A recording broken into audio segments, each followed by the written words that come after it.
Senate floor today to stand in solidarity with the people of Ukraine as they suffer through the brutal and cowardly Russian assault. I have spoken on the floor each of the last 6 weeks about the horrific events we have all watched unfold and what role the United States should play. Simply put, we need to do more, and we need to do it more quickly, as do our allies.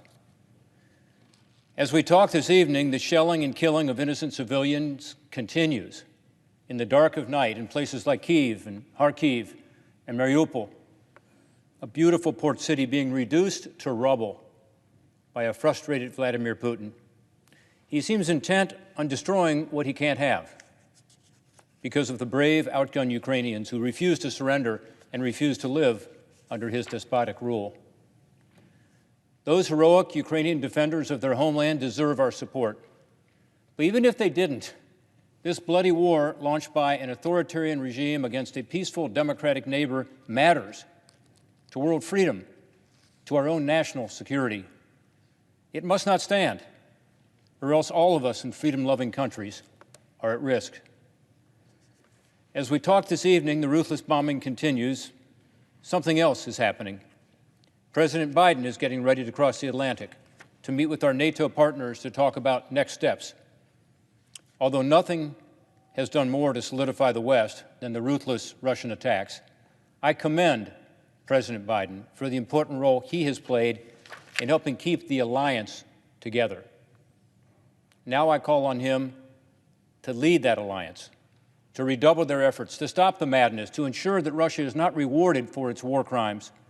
It is one thing to keep the alliance together. It is another to lead the alliance out of its comfort zone to a more aggressive stance to actually win this war. I believe moving leaders to do more is possible because of all the deadly Russian escalation that we've seen, but also because free citizens all around the world are shocked by the death and destruction that they see online, on TV, every day, and they're speaking up. I see this at home in Ohio, but I see it all around the globe. I think leaders can be persuaded to do more. Over the past month, the administration itself has changed its mind and ratcheted up some sanctions and military assistance we have advocated from both sides of the aisle from this Senate floor. To their credit, the administration reversed themselves and agreed to implement the Nord Stream 2 sanctions, to allow U.S. Stinger missiles to go to Ukraine directly from us, to impose the SWIFT banking sanctions, to ban oil from Russia, and to take away Russia's most favored nation trading status with us. Now, with Russia ramping up its brutal assault, targeting and killing thousands of innocent civilians, America and the free world must do more. As they bomb maternity hospitals and schools and a shopping center in Kyiv last night, bomb shelters filled with children. Last week, I led a bipartisan group of senators to Poland and to the Ukrainian border, where we witnessed firsthand the pain that Russia is inflicting on innocent civilians. We talked to dozens of refugees, almost always Ukrainian women and children, sometimes grandmothers and grandchildren. They came to Poland with only a backpack or a suitcase and nothing else, leaving everything else behind. In tears, they begged us to close the skies so the bombing would stop. They told of apartments or homes being destroyed, of the heartbreak of leaving their husbands or sons or fathers behind to fight the invaders. So what more can we and our allies do to help Ukraine win this war? Note I say win this war. If we act swiftly, I think we can still defeat the Russians and keep Ukraine as a viable democracy. If we do too little, thousands will die, as will the dream of Ukrainian democracy. The forces of evil will win, and all of us will pay a price. Let me talk about 5 areas where I think we can do more to assist Ukraine. First, on the military side, we must redouble our efforts with urgency to provide Ukraine with the equipment and munitions and, where necessary, the immediate training to improve their air defenses and give them better offensive air capabilities. The decision whether to facilitate providing more MiG-29s from Poland and perhaps other allies in the region who have these Soviet-era airplanes has been hotly debated. In my view, we should have done it a long time ago, when we got the initial green light from the administration a few weeks ago. The Ukrainians have asked for them, And I do not believe they are any more escalatory than certainly the escalation that Russians are engaged in virtually every day. We now have reports of cluster bombs being used. We have reports of vacuum bombs being used against civilians. It's also no different than what we have done and continue to do with other weapon transfers, whether it's Stingers or Javelins or others. Remember, the Ukrainians are on defense here. They're just trying to protect their country. Give them what they say they need to defend themselves. I would hope that at least we could immediately facilitate spare parts and other assistance to keep the current Ukrainian planes flying. The Ukrainians have made it desperately clear that they need more air defense. We just learned today from public sources that the United States is providing SA-8s, an older Soviet-era defense system, to Ukraine. Apparently, this is equipment that we got years ago because it was the Soviet system to be able to study it. We now have that system, and today, as of today, we've decided to send it to Ukraine. However, the same reporting also said that the more capable S-300 Soviet-era systems that we have are not being sent. Look, I'm very glad these systems are going to protect innocent civilians, but to me, this shows the lack of urgency that I was talking about earlier. Here we are in day 25 of this all-out war, people dying every single day, and finally, we've looked into the closet and we have in the inventory these incredibly important air defense systems, and we're providing them. Where were they on day 5 or day 10 or day 15 or even day 20? With people dying every one of those 25 days. And why are we not sending the A300s? I don't know the answer to that. There may be an answer. There may be a reason. I can't know what that answer is. But again, to me, this is an example of us having to have the urgency to respond and doing more and doing it more quickly. The U.S. can and should facilitate the transfer of former Warsaw Bloc anti-aircraft systems that Ukrainians know how to operate, like the S-300, like the SA-8s, the SA-10s, and others. There are regional partners in the area, Eastern European countries, that have these systems. Without going into detail, we should also provide extra munitions to replenish existing anti-air batteries. Our partners in the region say they are willing. Let's facilitate it. Let's make it happen. Let's get the NATO countries that can help to help more. Over the weekend, there were reports, as an example, that Slovakia and Turkey were willing to take such action. We've got to be sure that we are ensuring these transfers take place immediately. Of course, we must also keep sending Stinger missiles, which are effective in shooting down Russian helicopters and the lower flying jets. We must find ways to quickly provide Ukraine with more armed drones, such as the Turkish TB2, which has been very effective, apparently, and even one-use loitering munitions, which the Ukrainians know how to use and have been very effective with on the battlefield. Last week, it was announced that the United States was sending 100 of these loitering munitions, one-use munitions, called the Switchblade. 100 will go very quickly. We should increase that number. Let's get the 100 there first, and let's increase that number to give the Ukrainians more to be able to defend themselves. To our Israeli friends, I know this is controversial, but I would ask them to consider selling us or other countries, and we should agree to buy their Harop drones, which Ukraine could use right now. The bottom line is we need to flood the zone when it comes to providing Ukraine with military assistance. We are not being asked to fight this fight for them. They just want the tools to be able to defend themselves and have a chance, a fighting chance, to be able to win. There should be no gaps in our weapon transfers, and we need to lead our NATO allies and others when it comes to providing and coordinating support.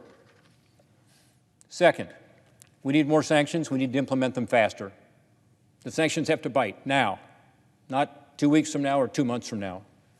We need to remove all Russian banks' access to the global financial system. Russia must be financially cut off from the rest of the world if we are to have the effect that we want to have. Even without using our full sanctions authority, we've already seen some of the pain that we can inflict. However, there are loopholes in these sanctions. It is not enough to go after individual banks. such as the VTB and Sberbank. We are told that the Kremlin has already transitioned payments from these banks through Rosbank, Unicredit, and Raiffeisen. We need blocking sanctions on all of Russia's finance and defense industry as long as Russian forces are in Ukraine. We need to exert maximum pressure to ensure no money can be sent to Russia to fund its war efforts. We must implement full blocking sanctions on all Russian banks, ensure that energy transactions are not exempt from these sanctions. Russia should not be allowed to use its oil and gas profits to kill innocent Ukrainians. We can also target the way Russia, including individuals close to President Putin, currently evade sanctions. In 2020, when I was chair of the Permanent Subcommittee on Investigations, we published a bipartisan report showing how sanctioned Russian oligarchs continued to have access to the U.S. financial system, in this case through the purchase of high-value art. The two oligarchs we investigated were sanctioned in 2014 following Russia's invasion of Crimea. You've heard that those sanctions weren't particularly effective. Well, this is one reason. They laundered their money through art. They continued to purchase millions in art through auction houses and dealers in New York after they were sanctioned. In that report, we recommended Congress should amend the Bank Secrecy Act to require art dealers to confirm the identity of buyers and sellers in transactions to ensure they are not using art purchases to launder money or evade sanctions. These are the same requirements we place on financial institutions. Those changes are now more urgently needed than ever. The European Union, by the way, and the United Kingdom recently closed this loophole by requiring businesses handling art transactions valued at £10,000 or more to comply with anti-money laundering laws, including verifying the identity of seller, buyer, and ultimate beneficial owner of art, so the purchase isn't being used to evade sanctions.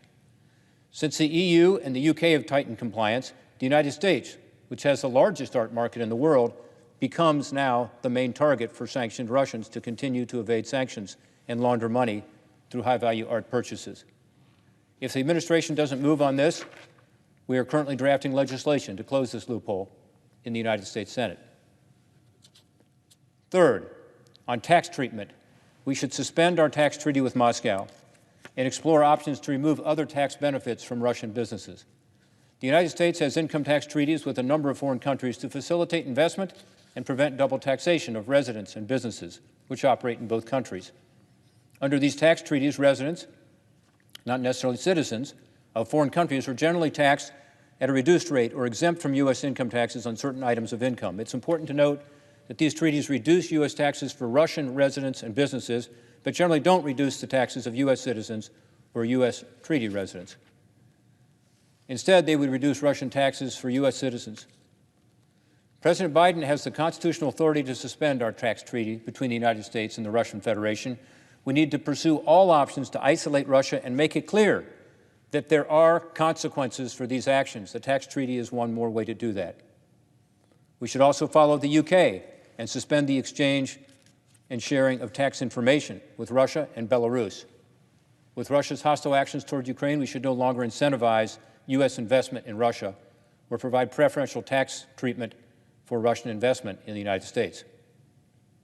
Fourth, on trade, there are two additional things we can do to bring pressure on President Putin and his allies. Access to our market is a privilege, not a right, and we should not give Russians the normal access. The House passed a law to suspend what's called Most Favored Nation, or PNTR, for Russia last week, which some in the Senate opposed because it does not contain a statutory ban on Russian energy imports. Currently, the energy import ban can be undone at the whim of a president rather than the legislative criteria about the restoration of Ukrainian sovereignty and the cessation of hostilities. So I agree with putting it in statute. I think that'd be a good idea.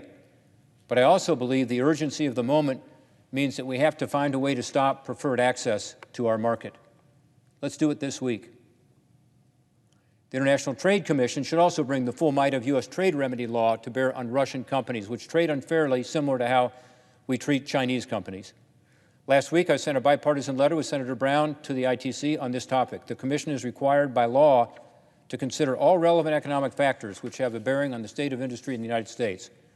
Given Russia's behavior, including its manipulation of trade flows in pursuit of malign strategic objectives and exceptional involvement of the state in the domestic economy, we ask the Commission to take these into account in cases involving Russia when they violate our trade laws. The Commerce Department should reclassify Russia as a non-market economy, making it easier to bring unfair trade cases against them. It is appropriate to reclassify them because up to 70% of their economy is now run by the government. Commerce was asked to reclassify in the fall, but retained Russia as a market economy, allegedly after a Russian delegation pressured the Biden administration. In light of the invasion, Commerce should reconsider that decision and ensure that Russia is reclassified as a non-market economy. Now a handful of countries like China and Belarus are in that category. This means these countries don't have a free market. Instead, they have policies that restrict the flow of capital, involve government in the running of the economy, and don't allow wages to be set by free bargaining between labor and management. When a country is a non-market economy, it means our trade enforcers have an easier time being tougher on those countries when they sell products here that are unfairly priced. It's time to do it. Fifth, and maybe most important and most difficult, we need to lead our European allies on fully sanctioning Russia's energy sector. Russia's war machine is funded primarily through energy sales, including natural gas and oil to Europe.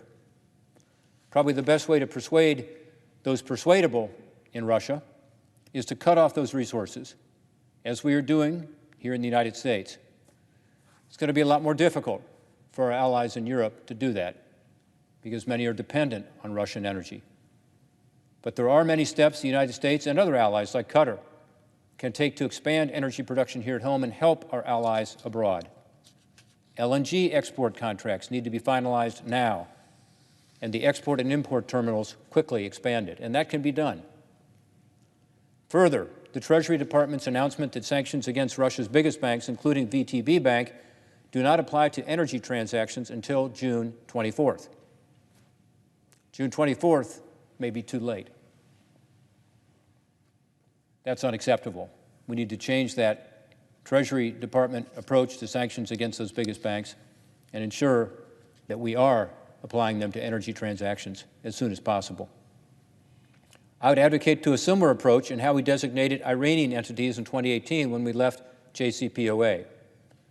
We did not issue sanctions waivers to European companies that continued to do business with Iran's economy, and that forced those companies to leave Iran's market, even though European governments, weren't particularly supportive of that. It's what happened. Some countries in Europe have not done enough to diversify its energy future in light of this invasion, which they are now financing again through the purchase of Russian gas. So it can't be business as usual. We need to figure out a way to stop that revenue. By the way, there is a connection between the Iran deal and Ukraine. Under the new Iran deal, secondary sanctions will be lifted on the Central Bank of Iran and other Iranian financial institutions, enabling transactions between Russia and Iran to include the Central Bank of Russia, Sberbank, and others. In other words, the Iran nuclear deal guarantees Russia can use a sanctions-free Iran as a sanctions evasion oasis. This should not stand. The administration needs to reverse course here, sanctioning Russia because of the barbaric war in Ukraine and then giving them a pass when it comes to the Iran nuclear deal is contradictory to our foreign policy interests. At the very least, this proposed treaty needs to be submitted to Congress as is required by law so that we can analyze that issue and make a decision. So we need to do more, and we need to do it quickly.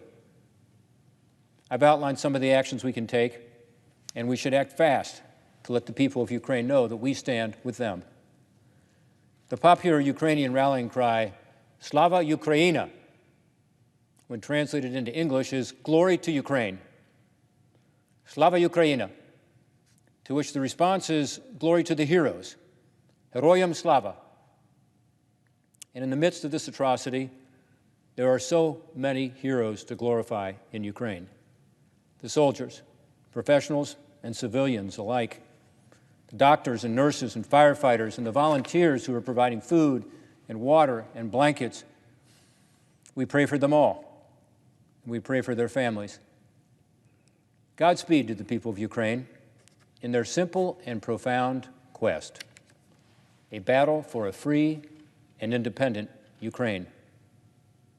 We must show the world that America supports that simple quest, that we stand with Ukraine.